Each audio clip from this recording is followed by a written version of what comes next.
कक्षा 11वीं कृष्ण पहले आपका विषय हिंदी का यहाँ पर 83वीं परीक्षा 2024-25 लेके आ चुके हैं। आप लोग बहुत सारे कमेंट आए थे कि हिंदी विषय पे लो, फाइनली आपका यहाँ पर हिंदी विषय पे आ चुका है। और साथ ही आपको इस वीडियो को ध्यान से देखना है और संपूर्ण उत्तर सहित आपका यहाँ पर हिंदी विषय पे कराया जाएगा। ठीक है, तो आपको इस वीडियो को ध्यान से देखना है, साथ ही वीडियो को लाइक कर लीजिए और चैनल को सब्सक्राइब कर लीजिए, क्योंकि हम बड़ी मेहनत से आपके लिए वीडियो लाते हैं। पूरा आपका 80 अंक रहेगा। ठीक है, और समय आपके यहाँ पर 3 घंटे रहने वाला है। और आपके यहाँ पर निर्देश आते हैं, सही प्रश्न करना अनिवार्य है। यहाँ पे दूसरा आता प्रश्न ग्राउंड 1 से 5 तक प्रश्न है, जिनके लिए 32 अंक निर्धारित है। ठीक है, फिर आपका यहाँ पर तीसरा निर्देश आता, चौथा, पांचवा, तो आप यहाँ पर निर्देश पढ़ सकते हैं। अब चलिए जो आपके यहाँ पे हिंदी के पेपर को देख लेते हैं, तो आपको यहाँ पर थोड़ा जूम करके दिखाते हैं, जिससे आप यहाँ पर अच्छी तरह से देख पाएंगे। ठीक है, तो आप यहाँ पर दिल्ली सही वेट नंबर लिखिए, आपके 6 नंबर के आते हैं। तो पहला था कबीर दास को वाणी का डिक्टेटर किसने कहा है, तो आपका था महावीर प्रसाद द्विवेदी, बात था माखनलाल चतुर्वेदी, और साथ आपका हजारी प्रसाद द्विवेदी, और दाता आचार्य रामचंद्र शुक्ल। तो यहाँ पर कबीर दास को वाणी का डिक्टेटर किसने कहा है, तो इसका करेक्ट आंसर आपका रहने वाला हजारी प्रसाद द्विवेदी। ठीक है, हजारी प्रसाद द्विवेदी आपका करेक्ट आंसर हो जाएगा। फिर आपका था नमक दुआ पाठ के लेखक कौन है, तो आपका था मन्नू भंडारी, बात आपका सोरिसा आता है। यहाँ पर दिल्ली सत्यजीत राय और प्रेमचंद कृष्ण सोक्ति। तो यहाँ पर नमक दुआ पाठ के जो लेखक हैं वो आपके प्रेमचंद हो जाएंगे। प्रेमचंद आपका करेक्ट आंसर रहेगा। फिर आपका तीसरा आता सत्यजीत राय की फिल्में किस पर आधारित है, तो आपका था बाल मनोविज्ञान पर, और बात मनोरंजन पर, और साथ साहित्यिक कृतियों पर, और दाता दर्शन पर। यहाँ पर सत्यजीत राय की फिल्में किस पर आधारित है, तो इसका आंसर आपका हो जाएगा मनोरंजन पर। ठीक है, तो आपको यहाँ पर अच्छे से याद कर देना और साथ वीडियो को ध्यान से देखिएगा और सुनिएगा, जिससे पूरे ऑब्जेक्ट है वो आपको यहीं पे याद कर रहे हैं। फिर आपका चौथा आता अबू के साथ 2.5 साल पाठ की विधा क्या है, तो आपका आता रेखाचित्र, बात आपका संस्मरण, और साथ आपका कहानी, गाथा, पटकथा। तो यहाँ पर आपू के साथ 2.5 साल पाठ की विधा क्या है, तो इसका करेक्ट आंसर आपका रहेगा संस्मरण। ठीक है, संस्मरण आपका करेक्ट आंसर हो जाएगा। फिर आपका पांचवा आता मियाँ नसीरुद्दीन कौन थे, नानबाई, और आपका बाता नगीना साज, और सात रंगरेज, और दाता आपका आईना साज। तो यहाँ पर मियाँ नसीरुद्दीन कौन थे, तो इसका करेक्ट आंसर आपका रहेगा नानबाई। ठीक है, नानबाई आपका करेक्ट आंसर रहेगा। फिर छठवां आता अर्थ के आधार वाक्य के भेद होते हैं 2 प्रकार, बात आपका 3 प्रकार, और सात 5 प्रकार, और दाता 8 प्रकार। तो यहाँ पर अर्थ के आधार पर जो वाक्य के भेद होते हैं वो आपके 8 प्रकार के होते हैं, तो 8 प्रकार आपका करेक्ट आंसर रहेगा। अब चलिए आपका प्रश्न 2 आता है रिक्त स्थान में पूर्ति कीजिए, आपके 6 नंबर के आते हैं। तो पहला था कबीरदास रचित बीजय ग्रंथ के डॉट भाग हैं, तो यहाँ पर कबीरदास रचित बीजय ग्रंथ के, ठीक है, आपके 3 भाग हैं। फिर आपका दूसरा था नमक द्रव का, ठीक है, नमक द्रव का प्रथम प्रकाशन डॉट वर्ष है। तो यहाँ पर नमक द्रव का प्रथम प्रकाशन, ठीक है, 1925 वर्ष है, तो 1925 आपका इसका आंसर रहेगा। फिर आपका तीसरा आता सूर्य डूब गया में डॉट सरशक्ति है, यहाँ पर सूर्य डूब गया में है आपकी व्यंजना सरशक्ति। फिर आपका आता है, यहाँ पर देख लीजिए, आपू की भूमिका निभाने के लिए डॉट डॉट वर्ष की लड़की की आवश्यकता थी। तो यहाँ पर आपू की भूमिका निभाने के लिए 6 वर्ष के लड़की की आवश्यकता थी। फिर आपका आता रचना के आधार पर वाक्य डॉट डॉट प्रकार के होते हैं, तो यहाँ पर रचना के आधार पर वाक्य होते हैं 3 प्रकार के। फिर आपका आता 6वां न्याय और नीति सब डॉट डॉट के ही खिलौने हैं, तो यहाँ पर न्याय और नीति सब लक्ष्मी के ही खिलौने हैं, तो लक्ष्मी आपका करेक्ट आंसर रहेगा 6वीं का। अब चलिए आपके यहाँ पर देख लेते हैं प्रश्न, आपके जो यहाँ पर रिक्त स्थान है वो कंप्लीट हो जाते हैं। अब आते हैं आपके सत्य का चयन करके लिखिए, आपके 6 नंबर के आते हैं। तो आपको यहाँ पर ध्यान से देखना है, नमक द्रव पाठ में सत्यनिष्ठा, ठीक है, सॉरी आपके सत्ता आते हैं, ठीक है, 6 नंबर के। तो नमक द्रव पाठ में सत्यनिष्ठा, धर्म प्रणाता और कर्तव्य निष्ठा को सम्मानित किया गया है। तो जो आपका पहला रहेगा वो आपका क्या रहेगा, पहला आपका यहाँ पर सत्य रहने वाला है। ठीक है, पहला आपका सत्य रहेगा। दूसरा आता कबीर परमात्मा की साकार रूप में आस्था रखते थे, तो आपका यह बिल्कुल यहाँ पर सत्य रहेगा। फिर जो आपका यहाँ पर आता है किल्ली उड़ाने का तात्पर्य खुश होना है, तो यह आपका असत्य हो जाएगा। फिर आपका यहाँ पर देख लीजिए, सरकारी कर्मचारी जरूरतमंद लोगों को खूब निचोड़ते परिश्रम है, तो इसका आंसर आपका असत्य रहेगा। ठीक है, फिर आप यहाँ पर देख लीजिए, संचार जीवंत प्रक्रिया है, तो आपका यह बिल्कुल यहाँ पर सत्य रहेगा। फिर जो आपके यहाँ पर आता है मियाँ नसीरुद्दीन छप्पन किस्म की रोटियां बनाने के लिए मशहूर है, तो यह आपका बिल्कुल यहाँ पर सत्य रहेगा। तो इस तरह से आपके यहाँ पर सत्य हो जाते हैं। फिर आप यहाँ पर देख लीजिए, आपकी जो यहाँ पर सत्य वो कम्प्लीट हो जाते हैं, आपने अच्छे से यहाँ पे याद कर ली होंगी। अब आती है सही जोड़ी बनाकर लिखिए, आपकी 7 नंबर की आती है, स्तंभ आओ बबे दी सही जोड़ी। तो पहले थी आंखों में घूमना, तो आंखों में घूमना आपको मैच करना है, यहाँ पर बराबर याद आना। ठीक है। फिर जो आपके यहाँ पर आती है आलू अंधारी, तो इसको आपको मैच करना है बेबी हालदार से। फिर जो आपकी तीसरी आती है अनौपचारिक पत्र, तो इसको आपको मैत्री भाव से मैच करना है। और जो चौथी आती है परिताप, तो परिताप को अत्यधिक दुख से मैच करना है। जो आपकी यहाँ पर आती है जयशंकर प्रसाद, तो जयशंकर प्रसाद आपकी क्या रहेगी, वो हो जाएगी आपकी कामायनी। ठीक है। और नान भाइयों की मसीहा, तो मियां नसीरुद्दीन हो जाएंगे। फिर आप कहते हैं हिंदी साहित्य का स्वर्णिम, तो इसको भक्ति काल से मैच कर देना है। तो इस तरह से आपकी जो यहाँ पर सही वीडियो मैच हो जाती है। साथ ही हमने यहाँ पर नंबर लिख दिए कौन सी मैच करनी है, तो आप यहाँ पर देख लीजिए। अब चलिए आपका आता है प्रश्न 5.1 है सदवाक्य में होते ही दीदी 7 नंबर के आते हैं। तो पहला मासिक वेतन को पूर्ण मासिक चंद क्यों कहा गया है, तो इसका जो आंसर है वो आपको खुद करना है, यानी पहले का आंसर सभी को कमेंट में लिखना है जिस भी स्टूडेंट से बनता है। ठीक है। और जो सही आंसर लिखेगा उसका कमेंट हम पिन भी कर देंगे। फिर दूसरा आता मियां ठीक है मसीरुद्दीन ने नान भाई का धंधा किस से सीखा, तो इसका आंसर है अपने पिता से। ठीक है, अपने पिता से सीखा है, तो यहाँ पर इसका आंसर है अपने पिता से। फिर जो आपका यहाँ पर आता है पीर का मजार का अर्थ लिखिए, तो पीर का मजार का अर्थ होता है कोई दर्शनीय स्थल। ठीक है, आप यहाँ पर देख लीजिए कोई दर्शनीय स्थल, ये आपका यहाँ पर आंसर रहेगा। तो आपको यहाँ पर अच्छी तरह से याद कर लेना है कोई दर्शनीय स्थल।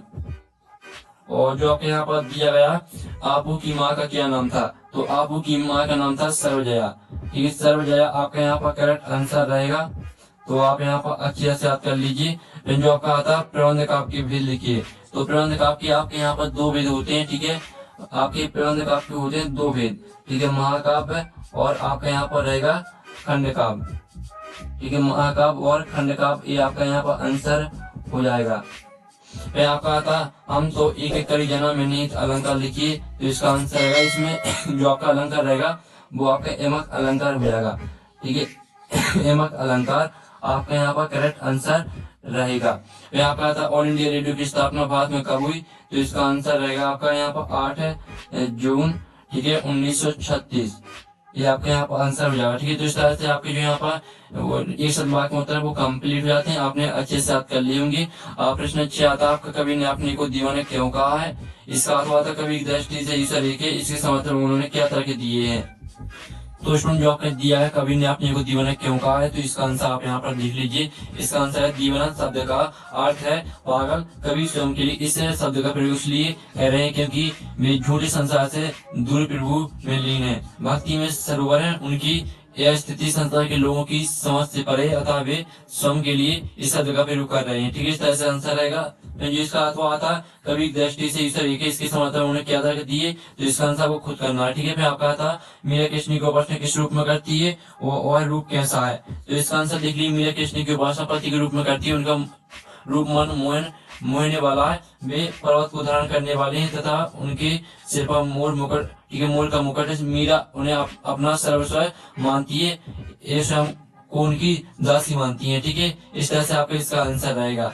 और साथ ही आपको यहाँ पर अच्छे से स्क्रीनशॉट लेते जाना और याद करते जाना। ठीक है, इसका अर्थ हुआ था और देखो पीर का मजा क्यों कहा। ठीक है, मैं आपका था 8वां नई कविता की विशेषता लिखिए, तो नई कविता जो आपके यहाँ पर दिया है नई कविता की विशेषता हम यहाँ पर देख लेते हैं। तो आपकी रहेगी लघु अनुवाद की प्रधानता। नई कविता में मानव जीवन को विशेष महत्व दिया गया है, साथ ही उसे अर्थपूर्ण दृष्टि प्रदान की गई है। फिर आपकी हो जाएगी क्षणवाद की प्रधानता, तो आपको दोनों विशेषताओं को यहाँ पर याद कर लेना है। ठीक है, अब चलिए आपके यहाँ पर देख लेते हैं। इसका अर्थ हुआ था प्रयोगवादी कविताओं की 2 विशेषताएं लिखिए। फिर आपका इसका अर्थ हुआ का आंसर आपको खुद करना। ठीक है, फिर आपका 9वां था 2 छंद की परिभाषा उदाहरण सहित लिखिए। तो आप यहाँ पर देख लीजिए, ये रही आपकी यहाँ पर 2 छंद की परिभाषा। ठीक है, तो स्टूडेंट आप यहाँ पर 2 छंद की परिभाषा देख लीजिए। ये आपकी दिए 2 छंद अर्ध समाधिक छंद होता है, यह छंद छोटा छंद के विपरीत होता है। इसमें प्रथम चरण तथा तृतीय चरण में 13 और द्वितीय चरण तथा चौथे चरण में 11 मात्राएं होती है, इसे 2 छंद कहते हैं। और इसका उदाहरण आप यहाँ पर देख लीजिए। आपका दिया मेरा भाव बाधा हराओ रत्नगिरी सोया सोए और जतन की जाई पड़े श्याम हरित द्वितीय हुए। ठीक है, इस तरह से आपका उदाहरण यहाँ पर रहेगा। आपका जो इसका अर्थ वाला दिया गया वक्रोक्ति अलंकार की परिभाषा उदाहरण से लिखी, तो इसका आंसर आपको खुद करना है। हम आपको ठीक है आपको दोनों में से एक का आंसर कराएंगे। और जो आपका आता है मियां नसीरुद्दीन की व्यक्तित्व की 2 विशेषताएं लिखिए, तो आप यहाँ पर देख लीजिए। ये रही आपकी मियां नसीरुद्दीन की व्यक्तित्व की 3 विशेषताएं दी है, तो यहाँ से कोई 2 विशेषता आपको याद कर लेनी है। तो स्क्रीनशॉट आप लेते चलिए। अथवा था मुंशी बंसीधर ने अपना मित्र और पत्र प्रदर्शक किसे बनाया, तो इसका आंसर आपको खुद करना है। फिर आपका आता है जीवनी तथा आत्मकथा में अंतर लिखिए। तो आप यहाँ पर देख लीजिए, ये आपका जीवनी और आत्मकथा में अंतर। ठीक है, आत्मकथा स्वयं के द्वारा लिखी जाती है, जीवनी किसी दूसरे के द्वारा लिखी जाती है। आत्मकथा में लेखक अपनी स्वयं की कथा लिखता है और जीवनी किसी महापुरुष के जीवन पर आधारित है। ठीक है, इस तरह से आपका आंसर रहेगा। फिर इसका अर्थ हुआ था कहानी उपन्यास में अंतर लिखिए, तो इसका आंसर आपको खुद करना। फिर आपका था निर्देशानुसार वाक्य का परिवर्तन कर लिखिए, तो इसका आपको संकेतवाचक वाक्य में परिवर्तन करना और ढोलक की आवाज से उसे उत्साहित करती है, इसे आपको प्रश्नवाचक वाक्य में परिवर्तित करना है। फिर आपका था इसका अथवा निम्नलिखित वाक्यों को शुद्ध करके लिखिए। रामचरितमानस सबसे श्रेष्ठतम ग्रंथ है और आपका स्वास्थ्य आप कैसा है, इनको शुद्ध करके लिखना है। तो इन्हें आप खुद कर सकते हैं, बहुत सरल है। अब इसको छोड़ देते हैं और तीरमाता लता मंगेशकर की गायन की विशेषता लिखिए। तो आप यहाँ पर देख लीजिए, ये रही आपकी लता मंगेशकर की गायन की विशेषता है। ठीक है, सुरीलापन, लता की गायन में सुरीलापन है, उनके स्वर में अद्भुत मिठास, ठीक है, तवनता, मस्ती, लोच आदि है, उनका उच्चारण मधुर पूर्ण से परिपूर्ण रहता है। और ठीक है, निर्मल स्वर, लता के स्वरों में निर्मलता, लता का जीवन की ओर देखने का जो दृष्टिकोण है वही उसकी गाने की निर्मलता में झलकता है। ठीक है, इस तरह से आपका इसका आंसर रहेगा। तो आपको यहाँ पर अच्छे से याद कर लेना है। अब चलिए आपके यहाँ पर जो दिया गया है, कचहरी को आगत बांध क्यों कहा गया, तो इसका आंसर आपको खुद करना है। फिर आपका था डायरी लेखन की 2 महत्वपूर्ण विशेषताएं लिखिए। तो हम यहाँ पर डायरी लेखन की विशेषताएं देख लेते हैं। तो आपकी 3 विशेषताएं यहाँ पर दी गई हैं। ठीक है, डायरी तत्कालिक संवेदनात्मक भावों की अभिव्यक्ति है। और फिर आपकी दूसरी डायरी में लेखक के आत्मीय गुण तथा प्रवृत्तियों की अभिव्यक्ति होती है। उसका तीसरा आप यहाँ पर विशेषता देख लीजिए, तो आप स्क्रीनशॉट ले सकते हैं, अच्छे से आपको यहाँ पर याद कर लेना है। जो इसका अर्थ हुआ था जनसंख्या की 2 विशेषताएं लिखिए, तो इसका आंसर आपको खुद करना है। 15वां था विज्ञापन लेखन में किन बातों का ध्यान रखना आवश्यक होता है, तो इसका आंसर देख लीजिए, विज्ञापन लेखन करते समय किन बातों का ध्यान रखें, तो इसका आंसर पूरा आप यहाँ पर देख लीजिए। आपकी बातें यहाँ पर दी गई, जिन बातों को ध्यान रखना आवश्यक है वह बातें यहाँ पर दी गई, तो आप इनको याद कर लीजिएगा। अब चलिए आपके यहाँ पर देख लेते हैं, इसका अर्थ हुआ था क्रिया विशेषण किसे कहते हैं, एक उदाहरण लिखिए, तो इसका आंसर आपको खुद करना है। फिर आप यहाँ पर देख लीजिए, कबीर अथवा मीरा का काव्य कथन निम्न बिंदु के आधार पर लिखिए, दुर्रचना, बापत, खिलाफत और साहित्य में स्थान लिखना है। तो हम यहाँ पर कबीर पर देख लेते हैं। ठीक है, तो आप यहाँ पर देख लीजिए, कबीर की आपकी 2 रचना रहेंगी, साकी, शबद, रामायणी। ठीक है, 3 रचना दी है, तो यहाँ से कुछ 2 रचना याद कर लेनी है। फिर इनका आपका भावपत्र देख लीजिए, ये आपका भावपत्र दिया गया है कबीर ने अपने काम में धर्म, ठीक है, रीति नीति, समाज सुधार, और आप यहाँ पर पढ़ सकते हैं। ठीक है, आदि विधियां विश्व पर विस्तार से कहा है, उनकी कविता में स्थान स्थान पर प्रेम, ठीक है, उपदेश भी दिया है, यहाँ तक याद करना है। और साथ ही कला पक्ष आप यहाँ पर देख लीजिए, इनकी भाषा सदुपरी तथा खिचड़ी है, इनकी भाषा ब्रज, अवधी, राजस्थान तथा पंजाबी के अतिरिक्त अरबी तथा फारसी के शब्दों का प्रयोग हुआ है। और साथ ही इनका आप यहाँ पर साहित्य में स्थान देख लीजिए। ठीक है, इस तरह से आपका यहाँ पर कबीर का जो है दुर्रचना, भावपत्र, खिलाफत, साहित्य में स्थान कंप्लीट हो जाता है। आप यहाँ पर देख लीजिए, प्रेमचंद अथवा कृष्ण चौपती का साहित्य परिचय निम्नलिखित बिंदु के आधार पर लिखिए, दुर्रचना, भाषाशैली और साहित्य में स्थान लिखना है। तो हम यहाँ प्रेमचंद पर देख लेते हैं। तो प्रेमचंद की आप यहाँ पर 2 रचना देख सकते हैं, गोदान, कर्मभूमि। ठीक है, और साथ इनकी भाषा आप यहाँ पर देख लीजिए, आपकी भाषा यहाँ पर दी है, प्रेमचंद जी की रचनाओं की भाषा हिंदी खड़ी बोली है। ठीक है, इस तरह से आपको छठा सर्वत्र दिखाई पड़ती है, यहाँ तक पूरी याद करना भाषा को। और फिर इनकी आप यहाँ पर शैली देख लीजिए। ठीक है, और साथ ही आप इनका साहित्य में स्थान देते हैं, हिंदी साहित्य जगत में कहानीकार व उपन्यास सम्राट के रूप में आप सुविख्यात हैं। इस तरह से आपका आंसर रहेगा। फिर आप यहाँ पर देख लीजिए, निम्नलिखित विषयों पर भाव प्रदान कीजिए।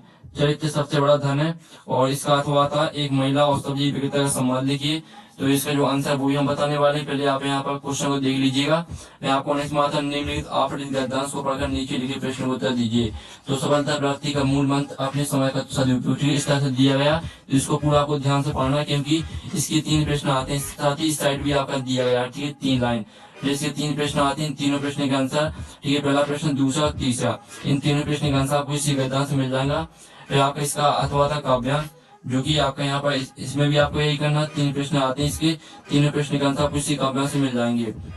फिर 20वां प्रश्न देख लीजिए, निम्नलिखित पदांश की संदर्भ प्रश्न से व्याख्या लिखिए, हम तो एक एक कर जाना। ठीक है, इस तरह से दिया गया। और इसका अथवा देख लीजिए, इसकी संदर्भ प्रश्न से व्याख्या लिखनी है।